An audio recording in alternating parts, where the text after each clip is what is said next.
നിയമസഭാ തെരഞ്ഞെടുപ്പിലെ കനത്ത തോൽവി വിലയിരുത്താൻ CPI നേതൃയോഗങ്ങൾ ഇന്ന് ചേരും. പാർട്ടി കോട്ടകൾ പോലും കൈവിട്ട ഗുരുതര സാഹചര്യം CPM സംസ്ഥാന സെക്രട്ടേറിയറ്റ് വിശദമായി ചർച്ച ചെയ്യും. ജനറൽ സെക്രട്ടറി MA ബേബിയും യോഗത്തിൽ പങ്കെടുക്കുന്നുണ്ട്. പിണറായി പാർട്ടി വിരുദ്ധ വികാരം ആഞ്ഞടിച്ചുവെന്ന വിലയിരുത്തലിലേക്ക് CPM എത്തുമോ എന്നതാണ് നിർണായകം. പ്രതിപക്ഷ നേതാവ് ആര് എന്നതിലും ചർച്ച നടക്കും. ഫലം വിലയിരുത്താൻ CPIയുടെ സംസ്ഥാന സെക്രട്ടേറിയറ്റ് രാവിലെയും എക്സിക്യൂട്ടീവ് ഉച്ചയ്ക്കും ചേരും. തോൽവിയുടെ പശ്ചാത്തലത്തിൽ പാർട്ടി സംസ്ഥാന സെക്രട്ടറിക്കെതിരെ ശക്തമായ വിമർശനമുണ്ടാകുമെന്നുള്ള വിവരങ്ങൾ കൂടി ഇപ്പോൾ ലഭ്യമാകുന്നുണ്ട്. ഡാൻ കുര്യൻ തുടരുന്നു. ഡാന്, ചരിത്രത്തിൽ ഇല്ലാത്ത തോൽവി, അതും പാർട്ടി കോട്ടകളിലെ തിരിച്ചടി, പയ്യന്നൂരിലും തളിപ്പറമ്പിലുമൊക്കെ ഉണ്ടായ വലിയ തരംഗം, അവിടെ പാർട്ടി വോട്ടുകൾ ചോർന്നൊലിച്ചു പോകുന്നു. പാർട്ടി വോട്ടുകൾ ചോർന്നൊലിച്ചു എന്ന് പറഞ്ഞാൽ പാർട്ടിക്കാർ വോട്ട് ചെയ്തത് അവിടുത്തെ CPMകാർക്കാണ്, CPMകാരുടെ നേതാക്കൾക്കാണ്. അവർ മറുചേരിയിലാണ് എങ്കിൽ പോലും അത്തരത്തിൽ ഒരു വലിയ വിരുദ്ധ വികാരമുണ്ടായി എന്നുള്ളത് വളരെ കൃത്യതയാണ്. മുഖ്യമന്ത്രി പിണറായി വിജയൻ ഇന്നലെ തിരുവനന്തപുരത്തെത്തി. അദ്ദേഹം AK സെൻറ്ററിലെ ഫ്ളാറ്റിലേക്ക് മാറുന്നു. ഇന്നൊരു പക്ഷേ മാധ്യമങ്ങളെ കണ്ടേക്കാം എന്ന് പറയുന്നു. സംസ്ഥാന സെക്രട്ടറിക്കെതിരെയും വലിയ വികാരമുണ്ട്. അങ്ങനെ പല തലകൾ ഉരുളുമെന്ന സൂചനകൾ CPMലുണ്ടോ?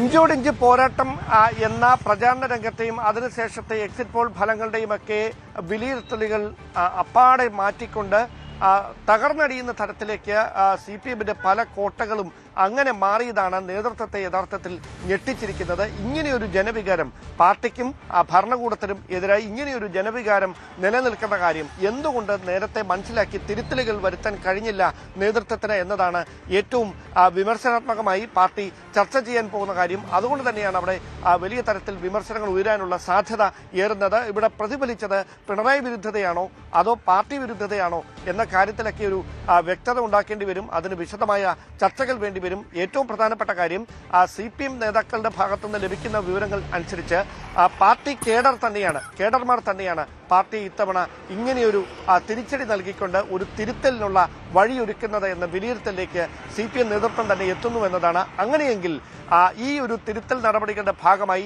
സംസ്ഥാന സെക്രട്ടറി സ്ഥാനത്ത് MV ഗോവിന്ദന് ഏതെങ്കിലും തരത്തിലുള്ള സ്ഥാനചലനം ഉണ്ടാകുമോ CPMൽ എന്നതാണ് ഏറ്റവും പ്രധാനപ്പെട്ട കാര്യം. അതിനെതിരെ വിമർശനങ്ങൾ ഉയരുമെന്ന കാര്യത്തിൽ ഒരു സംശയവും വേണ്ട. അതുമായി ബന്ധപ്പെട്ട ചില സൂചനകളൊക്കെ സമൂഹ മാധ്യമങ്ങളിലൂടെ പാർട്ടിയുടെ യുവ നേതാക്കളടക്കം നടത്തുന്ന പ്രതികരണങ്ങളിൽ വ്യക്തവുമാണ്. CPIയിലും സമാനമായ തരത്തിൽ ബിനോയ് വിശ്വത്തിനെതിരെ വിമർശനം ഉയരാനാണ് സാധ്യത. കാരണം ഏറ്റവും അധികം CPM കേന്ദ്രങ്ങളെ ഞെട്ടിച്ചിരിക്കുന്നത് ഈ മന്ത്രിമാരുടെ തോൽവിയാണ്. ഇത്രയും മന്ത്രിമാർ, ഒരു ഡസനിലേറെ മന്ത്രിമാർ ഇങ്ങനെ പരാജയപ്പെടുന്ന അസാധാരണമായ ഒരു സാഹചര്യം, അതിന് തക്ക ഏത് തരത്തിലുള്ള ഒരു വിരുദ്ധ വികാരമാണ് ഈ അവരുടെ മണ്ഡലങ്ങളിൽ അലയടിച്ചത് എന്നത് കൃത്യമായി നേതൃത്വം പരിശോധിക്കും. മാത്രമല്ല, ഈ ശബരിമല സ്വർണ്ണക്കൊള്ളയടക്കമുള്ള വിഷയങ്ങളിൽ സർക്കാരിനെ പ്രതിരോധത്തിലാക്കിക്കൊണ്ട് തദ്ദേശ തെരഞ്ഞെടുപ്പിന് മുമ്പുണ്ടായ സാഹചര്യം അത് നിയമസഭാ തെരഞ്ഞെടുപ്പിലും അങ്ങനെ തന്നെ പ്രതിഫലിച്ചു എന്ന വിലയിരുത്തലാണ് CPM ഉള്ളത്. കാരണം അത്രമാത്രം പാർട്ടിയുടെ ഉരുക്കു കോട്ടകളിൽ വരെ തിരിച്ചടി നേരിടണമെന്നുണ്ടെങ്കിൽ അതൊരു അസാധാരണമായ രാഷ്ട്രീയ സാഹചര്യമാണ്. അതുകൊണ്ട് തന്നെ അസാധാരണമായ പൊളിച്ചെഴുത്തലുകൾ പാർട്ടിയുടെ നേതൃതലങ്ങളിൽ ഉണ്ടാകും. ഒരുപക്ഷെ പല സ്ഥാനത്തിരിക്കുന്നവരും മാറി പൊതുനിരയെ അവിടേക്ക് പ്രതിഷ്ഠിക്കുന്ന സാഹചര്യമൊക്കെ ഉണ്ടാകും. എന്തായാലും പാർട്ടിക്ക് തിരിച്ചുവരവ് അനിവാര്യമാണ്. ലോക്സഭാ തെരഞ്ഞെടുപ്പിലേക്ക് അതുമായി ബന്ധപ്പെട്ട ചർച്ചകളിലേക്കൊക്കെ ഇനി വൈകാതെ കടക്കേണ്ടതുണ്ട്. അങ്ങനെയുള്ള ഒരു സാഹചര്യം നിലനിൽക്കുമ്പോൾ ഈ ഒരു പ്രതിസന്ധിയെ മറികടക്കുക എന്ന് പറയുന്നത് CPMന് മുമ്പിൽ ഒരേ സമയം വലിയൊരു വെല്ലുവിളിയും അതേസമയം ഒരു അനിവാര്യതയുമാണ്. ആ ഒരു ഘട്ടത്തിലാണ് അടിയന്തരമായി തന്നെ CPMന്റെ സംസ്ഥാന സെക്രട്ടേറിയറ്റ് യോഗം ഇന്ന് ചേരുന്നത്. നമുക്കറിയാം, ഈ ഒരു വലിയ പരാജയം ഉണ്ടായതിനു ശേഷം മുഖ്യമന്ത്രി പിണറായി വിജയൻ അദ്ദേഹം ഇന്നലെ തലസ്ഥാനത്ത് തിരികെ എത്തിയെങ്കിലും ഒരു വാക്ക് പോലും മാധ്യമങ്ങളോട് ഇതുവരെ അദ്ദേഹം പ്രതികരിച്ചിട്ടില്ല. അദ്ദേഹത്തിൻ്റെതായ ഒരു സമൂഹ മാധ്യമങ്ങളുടെ ഒരു പോസ്റ്റുകളൊന്നും ഉണ്ടായിട്ടില്ല. പക്ഷേ അദ്ദേഹം കൃത്യമായി തന്നെ ഓരോ പ്രതിസന്ധി ഘട്ടങ്ങളിലും മാധ്യമങ്ങളെ അഭിമുഖീകരിക്കുകയും ചോദ്യങ്ങളോട് പ്രതികരിക്കുകയും ഒക്കെ ചെയ്തിട്ടുണ്ട്. അങ്ങനെയെങ്കിൽ ഇത്തവണയും സമാനമായ തരത്തിൽ മുഖ്യമന്ത്രി ഒരുപക്ഷെ ഇന്ന് വാർത്താ സമ്മേളനം നടത്താനുള്ള സാധ്യതയുണ്ട്. അവിടെ അദ്ദേഹം എന്താണ് ഈ പരാജയത്തിലേക്ക് നയിച്ച കാരണം എന്ന് അദ്ദേഹത്തിന്റെ വിലയിരുത്തലുകൾ മാധ്യമങ്ങൾക്ക് മുമ്പിൽ പ്രതികരിക്കാൻ തന്നെയാണ്, വെളിപ്പെടുത്താൻ തന്നെയാണ് സാധ്യത. എന്തായാലും ഇന്നലെ അദ്ദേഹത്തിന്റെ പ്രതികരണം തേടി വിമാനത്താവളത്തിലടക്കം മാധ്യമപ്രവർത്തകർ കാത്തുനിന്നെങ്കിലും അദ്ദേഹം തിരിച്ചുകൊണ്ട് അവിടുന്ന് മൗനമായി ക്ലിഫ് ഹൗസിലേക്ക് മടങ്ങുന്ന കാഴ്ചയാണ് ഉണ്ടായത്. അതോടൊപ്പം ക്ലിഫ് ഹൗസിൽ നിന്ന് അദ്ദേഹം ചിന്ത ഫ്ളാറ്റിലേക്ക് വൈകാതെ തന്നെ താമസം മാറ്റും എന്നുള്ള വിവരങ്ങൾ കൂടി ഈ ഘട്ടത്തിൽ പുറത്തുവരുന്നു. അതാണ് CPI-യിലും ചില പ്രശ്നങ്ങളുണ്ടല്ലോ ഡാന്. CPI-യുടെ പല സ്ഥലങ്ങളിലെയും സീറ്റ് നിർണ്ണയം, ചാത്തന്നൂർ അടക്കമുള്ള സ്ഥലങ്ങളിലെ സീറ്റ് നിർണ്ണയം പാളിപ്പോയി എന്ന വിലയിരുത്തലുണ്ട്.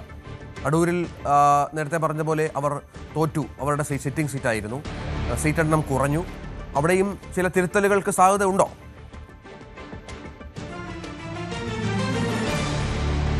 ബിനോയ് വിശ്വത്തിനെതിരെ ഈ തെരഞ്ഞെടുപ്പിന് മുമ്പ് തന്നെ പാർട്ടിയിൽ ഒരു വിഭാഗം നേതാക്കൾ വലിയ തരത്തിലുള്ള വിമർശനം ഉന്നയിച്ചുകൊണ്ട് രംഗത്തെത്തുന്ന സാഹചര്യം പാർട്ടി ഫോറങ്ങളിലൊക്കെ ഉണ്ടായിരുന്നതാണ്. പക്ഷേ അത് കൃത്യമായി ഒരു പോർമുഖം തുറക്കുന്ന തരത്തിലേക്ക് മാറുകയാണ് ഈ ഒരു വലിയ തോൽവിയിലൂടെ, വലിയ തിരിച്ചടിയിലൂടെ. അതുകൊണ്ട് തന്നെ ബിനോയ് വിശ്വത്തിന് സംസ്ഥാന സെക്രട്ടറി സ്ഥാനത്ത് ഇനി എത്ര നാൾ തുടരാൻ കഴിയുമെന്നത് വലിയൊരു ചോദ്യമായി മാറും. അതിനെ പ്രതിരോധിക്കാനായി ഒരു ഭരണവിരുദ്ധ വികാരം സംസ്ഥാന തലത്തിൽ അലയടിച്ചു, അല്ലെങ്കിൽ ഒരു ഇടത് വിരുദ്ധ തരംഗമുണ്ടായി എന്നൊക്കെ പറഞ്ഞ് അതിനെ പ്രതിരോധിക്കാൻ ശ്രമിച്ചാലും പക്ഷേ അത് നേതൃത്വം എത്ര കണ്ട്, സംസ്ഥാന സെക്രട്ടറിയുടെ മറ്റ് ഭാരവാഹികൾ എത്ര കണ്ട് അത് അംഗീകരിക്കും എന്നതാണ് ഏറ്റവും പ്രധാനപ്പെട്ട ചോദ്യം. എന്തായാലും വിമർശനങ്ങൾ ഉയരുമെന്ന കാര്യത്തിൽ ഒരു സംശയവും വേണ്ട. നിലപാടുകൾ എടുക്കുന്നതിൽ അടക്കം കാലതാമസവും വീഴ്ചയും വ്യക്തതക്കുറവും ഉണ്ടായിട്ടുണ്ട് എന്നൊരു വിലയിരുത്തലിലേക്ക് CPI-യിലെ പല പ്രതിനിധികളും എത്തിയിട്ടുണ്ട്. C. ദിവാകരൻ ഉൾപ്പെടെയുള്ള നേതാക്കൾ നേരത്തെയും ഒളിയം പെയ്തിട്ടുണ്ട് നേതൃത്വത്തിനെതിരെ. അത് വീണ്ടും ശക്തമായി തന്നെ അങ്ങനെ തന്നെ തുടരാനുള്ള സാധ്യതകളിലേക്ക് കാര്യങ്ങൾ എത്തുകയാണ്. അങ്ങനെയെങ്കിൽ രാവിലെ സംസ്ഥാന സെക്രട്ടേറിയറ്റും അതിനുശേഷം